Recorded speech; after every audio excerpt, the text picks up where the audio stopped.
Hello everyone, welcome back to the channel. In this video I'm going to walk you through a quick in-depth comparison review about these two text-to-speech platform, which is Listnr and Hume AI. Just to get started with a quick overview, Listnr is a commercial grade text-to-speech platform built for creators, marketers, businesses. It offers thousands of AI voice together with podcast hosting, voice cloning, and also support over 100 languages.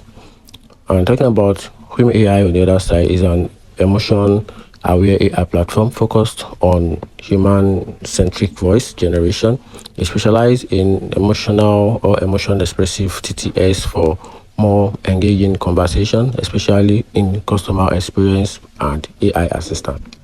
So talking about listening on the other side, what is best for? It's best for content creator, podcast, and businesses needing scalable multiple voice with audio hosting and voice cloning. On the other side, talking about the weakness of the listening AI, it has a less emotional nuanced compared to Hume AI. It's also required a manual turning to sound truly expressive, and some features gated behind higher type plan. Then talking about Hume AI on the other side, the Hume AI is best for developers and brands seeking for emotional intelligence TTS for lifelike interaction and a high emotional engagement.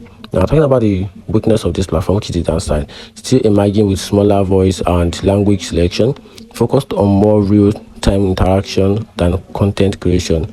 Also requires API integration, which is less for beginner friendly. And here's the overall conclusion.